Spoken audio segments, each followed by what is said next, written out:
And I've been actually I've been very interested and I've been very excited to do these topics for a very long time. Because most of my brand of what the barbershop is I like to tell people all the time, don't take my word for it. Do not take my word for it. I encourage people to go out there, do your research, do your due diligence, and come up with your own thoughts. The worst thing I hate in sports talk is talking points. And one of the talking points that's been going around and is continually going around in the circles in the media of Cleveland is these draft gurus are coming in here telling you there's no quarterbacks in this draft. It ain't even got to specifically be quarterbacks. It could be, this is a bad wide receiver class. You know what? There's no defensive ends in this class, G. Bush. There's none of that. They're sitting up here telling you these lies about why these guys are not available and they're not there. When you take a look at this situation with the Cleveland Browns, and I've heard this many, many, many times, there's no quarterbacks, G. There's nobody worth it. And you ask them one question. See, I like to ask you specifics. Well, how many games did you watch of them during the year? I never really watched Colorado. Never really watched Miami. I watch more Big Ten football. I'm more of a Buckeyes guy. Okay, that's fine.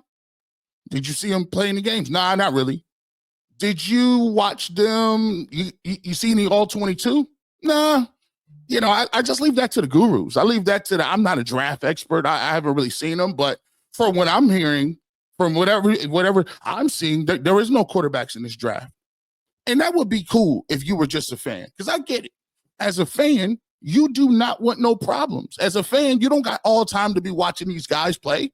You don't got all the time in the world to be doing all of that stuff. You basically are like, listen, I watch a couple of my teams. I watch my home team. I do what I need to do and keep it pushing. Well, here's a problem. That would be cool if you guys were just doing it. But the problem is the guys that are prevalent with it is my brethren, my colleagues. My colleagues are running around here telling you, when you ask them about a prospect, they say, well, I haven't seen him. I haven't seen him play before. That's unacceptable. How's that acceptable? And what we're going to do today is we're going to debunk a whole lot of stuff. So buckle up, boys and girls. I'm going to be providing the receipts. You see, that is what I bring to the table, the receipts.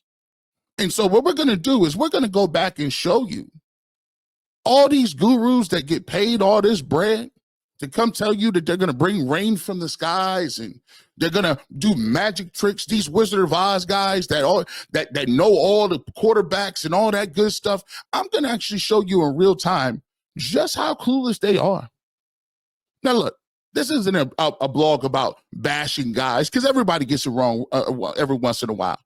Everybody is a crapshoot. You don't know. But the problem that I got is people saying stuff with so much definite secret sauce, so much moxie. I know this isn't one of the draft class. It'd be dumb to go out there and waste a number 2 overall pick on a guy that if he was in this draft class last year, he would be at best the 9th best quarterback. Stop it. Stop the games. That brings me to Exhibit A. We just watched the Super Bowl, right, boys and girls? We just watched the Super Bowl, boys and girls, did we not? And I saw Patrick Mahomes, who is probably one of the greatest quarterbacks living right now, probably is the best, I still will say, and has a chance to be the best of all time, even going, in terms of Tom Brady. I just saw the Philadelphia Eagles and Jaylen Hurts embarrass them. Don't give me, well, it was the D-line. I get it, the defensive line was playing well. But one thing that we cannot dismiss is Jaylen Hurts making plays with his feet, Jaylen Hurts making plays when it counted. And let me just give you this too. He's been to 2 Super Bowls already. He's been to 2 Super Bowls. And the last Super Bowl, he threw for over 300 yards. But guess what? Guess what round Jaylen Hurts was taken in? Actually, to be truthful, in the evaluation in my homework doing for these videos for the barbershop today, and my evaluation is I went back and checked what people said. The only two things that he had that people talked about in terms of his upside was his toughness, his leadership, and his ability to run with his legs. That was it. People mentioned maybe he could be a fullback. People talked about all the laundry list of different things that he was not good at.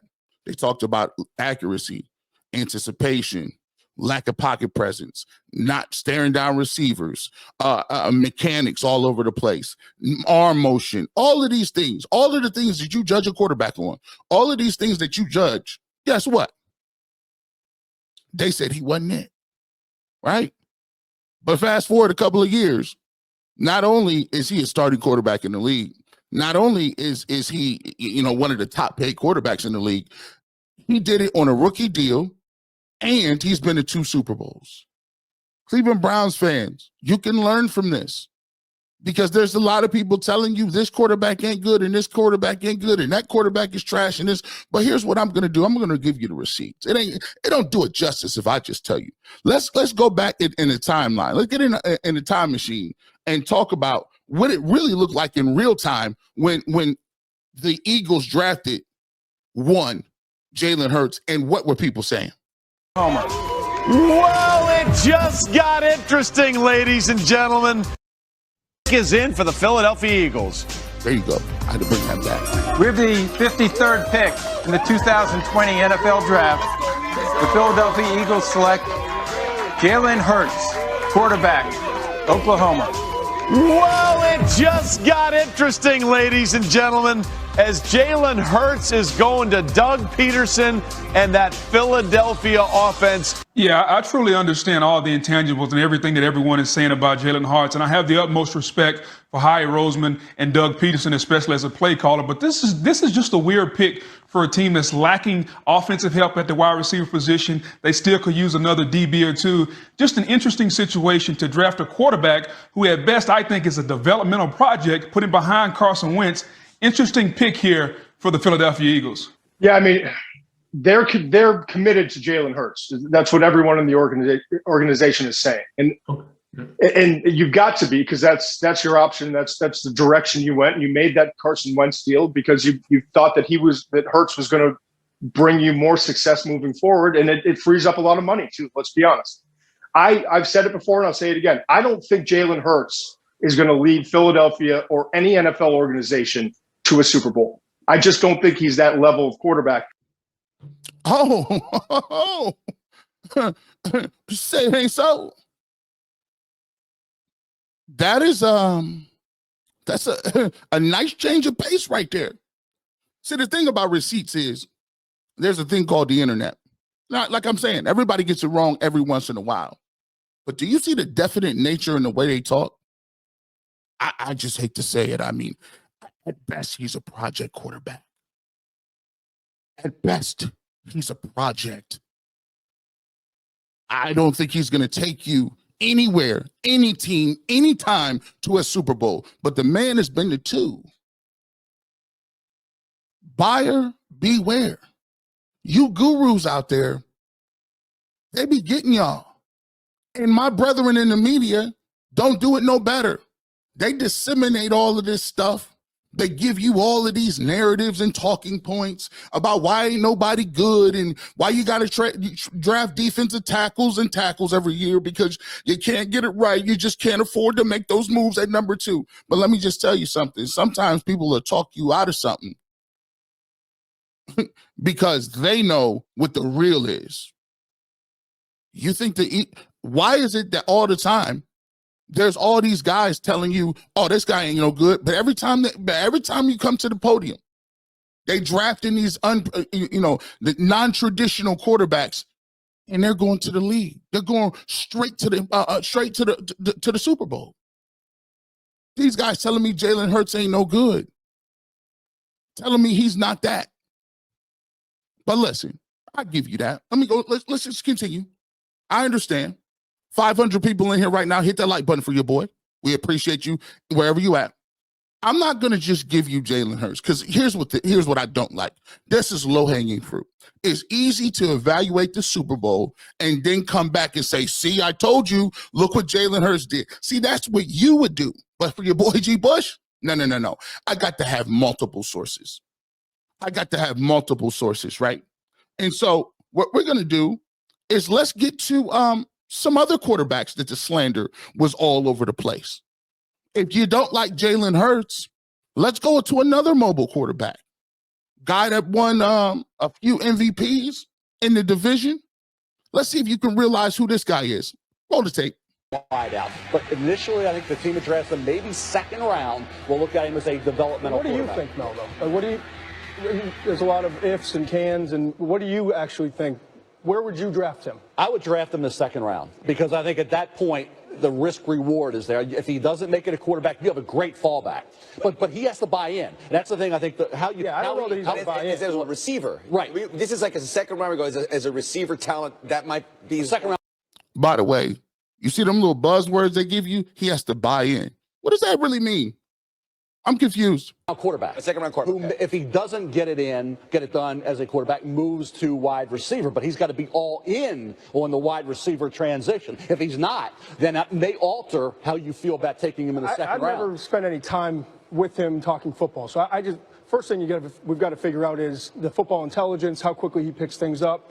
And then secondly, I've got to figure out, do I have someone on my staff that can help him work to consistently improve his footwork? To me, maybe later second, third round, where you're typically drafting guys that you think can start, but it can be really good backups and bring some versatility. Before that, I just don't know the value is going to be there. Split the difference. You and I talked yesterday about whether 216 is his real weight or 211 is his real weight.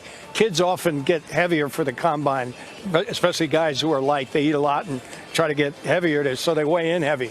So let's split it right down the middle and say he's 213, okay? Nobody makes a living in the National Football League running the football as a quarterback at 213. Right. And nobody makes a living in the National Football League at 213 with the ball in his hands every play. It's too light to take the beating. Cam Newton, who's the outlier, over 250, is over 250. I bet you if we weighed Cam today, he's 260. Right. This young man, big difference. A huge difference. And even Cam struggles to to stay healthy. Pounding. Yeah. Which, I think so. That's what troubles me. You get him in your building because he is so dynamic with the ball in his hands. The first thing the offensive coordinator is going to say is, "Hey, I need a wildcat package for him." Right. We got to get him in the game. We got to get the ball in his hands. Right. And then the next thing you know what? We better run the read option on the goal line because he's dynamic. And pretty soon he becomes a hybrid player. And I think that sort of will retard his development as a quarterback. Wow. Two-time MVP, should have been three. You see the buzzwords? You got guys telling me Lamar Jackson, the greatest running quarterback ever to put on the cleats, two-time MVP. You telling me y'all want him to play receiver? But y'all get paid for these opinions. You out here third round?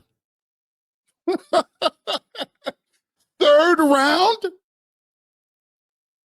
Beware, Browns fans.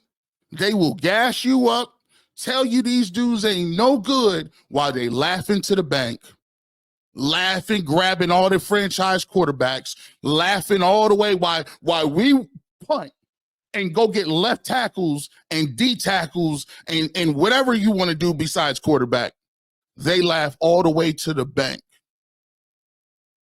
I've never understood how that was a problem. Well, if you draft him, you're going to have to play him on the goal line. And then that's not the. Since when is playing a guy stunting somebody's growth? Since when is it a bad thing that you get a guy in the game and he's dynamic? Since when is two things less than one? This is all everywhere. This is not just a quarterback. We're having some of the same conversations with Travis Hunter. People telling me Travis Hunter going to go to 5th or 6th or 7th or wherever they're going to draft him because they don't know what box he fits in. You know how stupid you sound?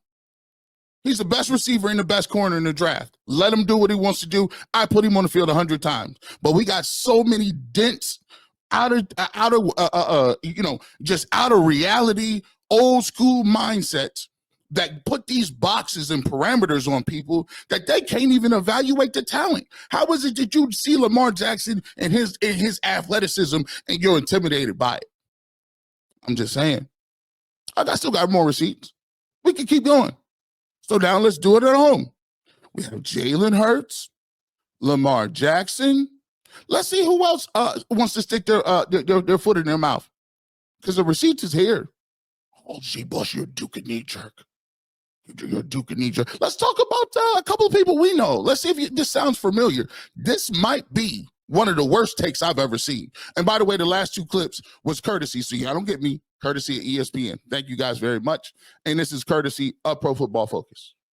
Josh Allen at least has the tools. Those are definitely there. It is unquestionable that he has the strongest arm in this draft class. He has an absolute howitzer attached to his shoulder, and that entices people. It draws people in and makes them think about what he could become. But to me, he's an IKEA quarterback. There's a big box there, and inside are all the components you need to create. Hold on. He's an IKEA quarterback. This is blasphemous. This is aged like a gallon of milk out in the sun for 35 days in the month of July. This franchise quarterback, but you're going to have to build it. You're going to have to put it together yourself. And I don't know if the instruction manual does you a lot of good. It's in a foreign language. It's not helpful. You paint beautiful pictures, by the way. You're going to have to create this quarterback from scratch, and that's a tough thing for NFL teams to do. Can we just compare that to are there already some ready-built quarterbacks in this draft? I mean, yes. The top three guys that we think are better than the next tier of quarterbacks, Baker Mayfield, Sam Darnold, Josh Rosen, they're already better quarterbacks.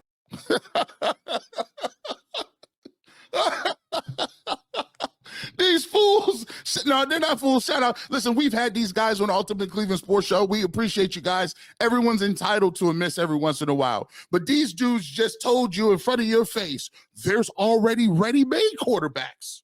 The three guys we have, Josh Rosen, who's not in the league anymore, Baker Mayfield, who's on his 5th or 6th team, and Sam Darnold has been bounced around. He had a nice year last year. But do you see the evaluation cockiness in these individuals?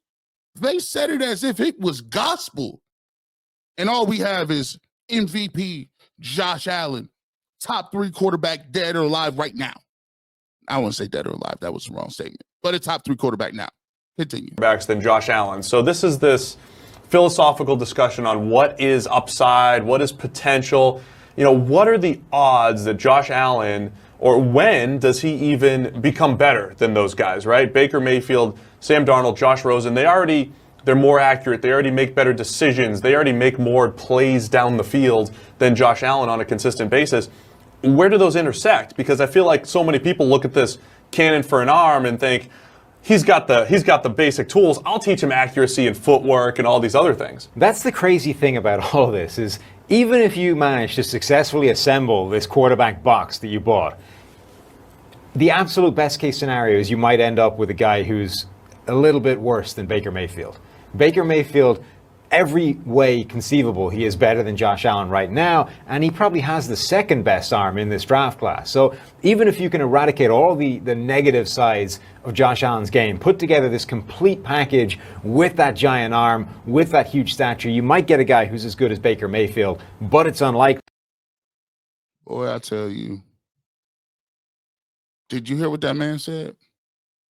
That man just straight up told you, even at his best, Josh Allen was going to be a poor man's Baker Mayfield.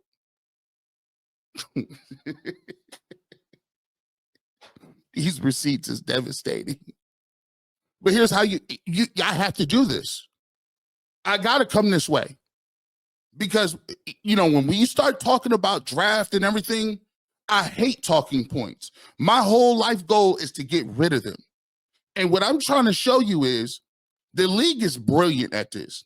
They market these guys as experts and draft pundits. And then they come out, they make these bold statements and the bold takes, and then they get to grade how do you think they did after the draft, and then you don't see them the rest of the year. You don't see them the rest of the year. They don't evaluate them in the league. They don't evaluate them how they're progressing. As a matter of fact, they're already on to the next group of guys, the juniors and the underclassmen for next year. And then they come up with the way too early mock drafts,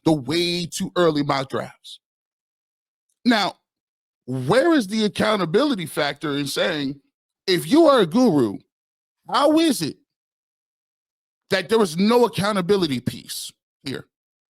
There's no accountability piece. There's no, hey, man, let me tell you, hey, Todd, you struck and missed on this one, dog. This was terrible. You heard what you said about Lamar Jackson? No accountability. It gets worse. I'll continue on. We got one more example. This is the highest example. See, there's been multiple drafts where they said there wasn't any quarterbacks worth taking. In this case, they took a guy from Ohio. I believe he's from Minner.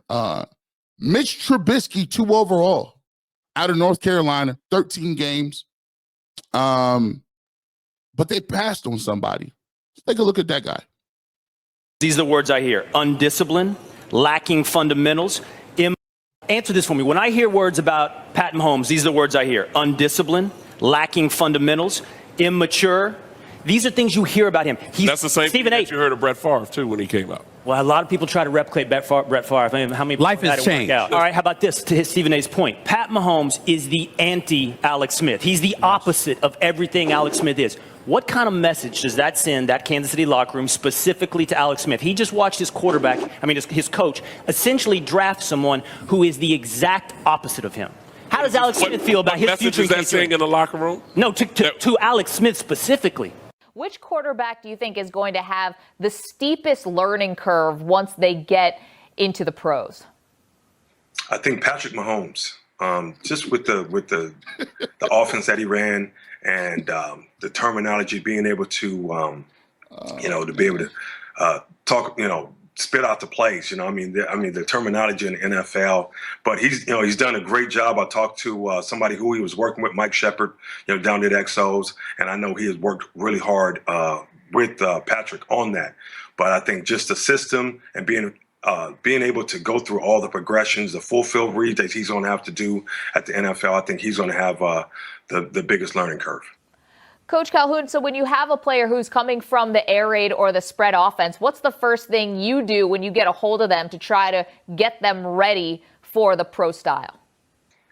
I think you want to make sure he's comfortable dropping under center and being able to read defenses as he's dropping, because it's so different in being in the shotgun the whole time, kind of catching the ball where your eyes are down. You got to catch the ball first, and then you have to start to go through your progression.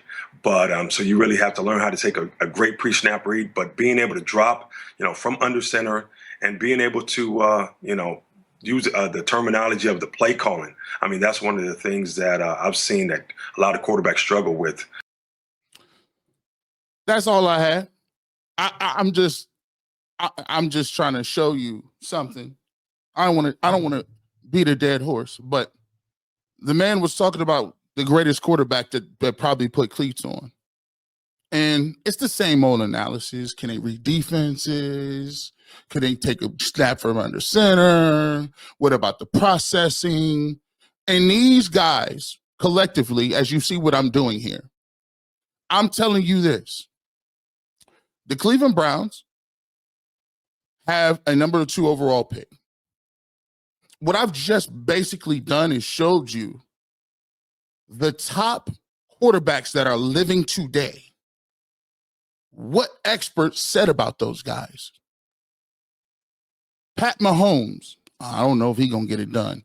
How many Super Bowls he been to? Josh Allen, top 3 quarterback easily. Just won the MVP. Lamar Jackson, 2 MVPs. Perennially 12, 13 game winners. Jaylen Hurts, just won a Super Bowl, has been to 2 Super Bowls. All of the guys that are the movers and the shakers and the top of the food chain that everybody says that they want and need, went at places nobody thought that they would be at. But yet and still, we never learn from anything. We just jump right in and start repeating stuff. Oh, it was, hey, G. Bush, there's nobody worth taking. Somebody said that in Patrick Mahomes' draft too. 768 people in the building. Before we get to this, we'll throw the super chat question for the first segment out there. We're going to throw it out there. Let me do this.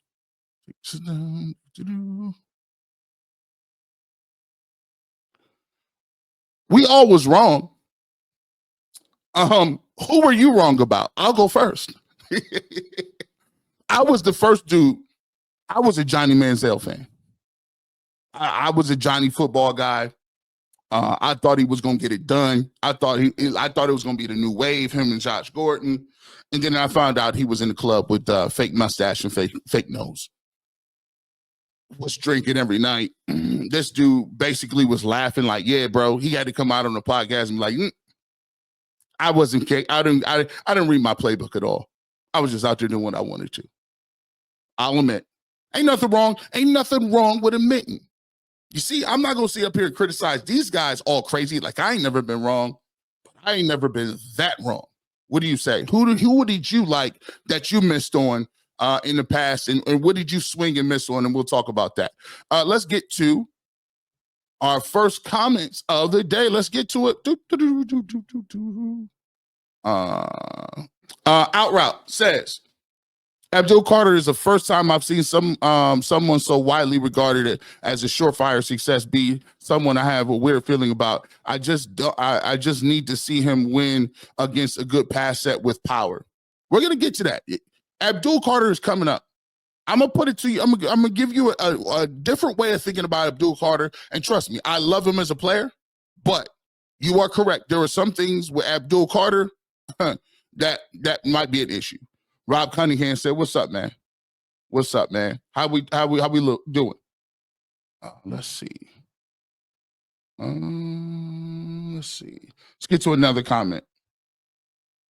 Floyd Hart, G. Bush is pulling out all the receipts. The receipts on a Saturday morning is devastating. I sure am. I sure am. Let's keep it booking. Let's see.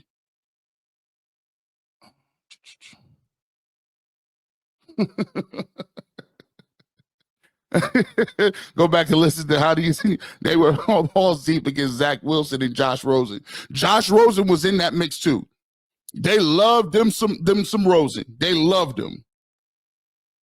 The OU Ice is my hero. So I don't really get the point though. For every Hurts, there are 500 they do get right. And even the example of Lamar Jackson was before they adjusted to mobile quarterbacks. So here's the thing. There's 100 of them that they got right. And this is the talking point. And you're entitled to your opinion, but let me just break this down for you. You say, what's the point? They were right about hundreds of guys.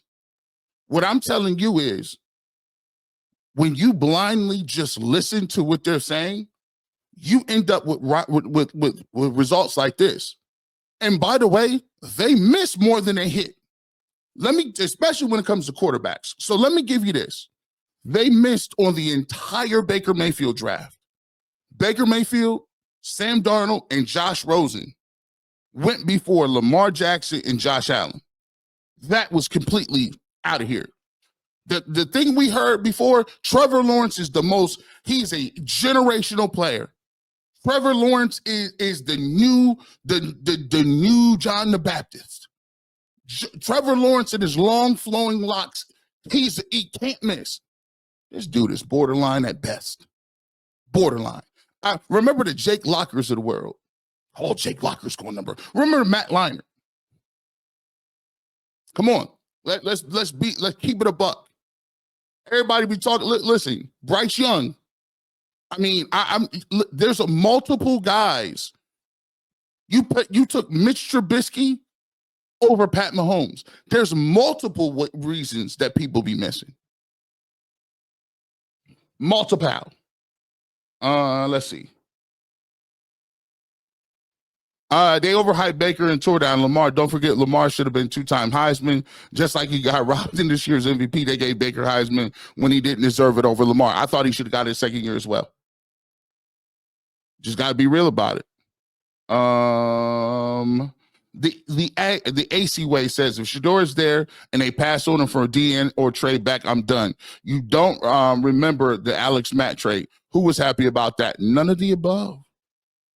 It was. What's up, Brian? I appreciate you. Let's get to it. All right. D. Carter 06 says Shedeur eats too many sacks. Watch him against top tier talent. He's not an NFL caliber quarterback. Okay, we will get to that. And let's get a couple more. Let's get a couple more in here. Tribe of Judas 77 says best teams draft best available player. How many teams reach for a quarterback like Zach Wilson and Kenny Pickett because they need one? Kia Adams says stop cherry picking. Bring up the clips of people overhyping Trevor Lawrence, Mac Jones, and Josh Rosen. I don't understand this.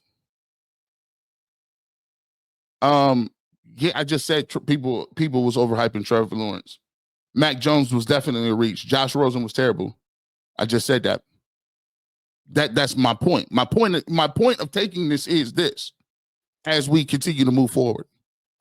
My point is when you are doing and you are evaluating and you're listening to people and they tell you, oh, this is going to be the greatest thing in the world. We need to do X, Y, and Z. There's no quarterbacks in this draft. There is a quarterback in every single draft. You just have to find them. And at the end of the day, what does that bear on people that are in your organization to develop said quarterback? Those are all valid questions, and we'll continue to talk about them.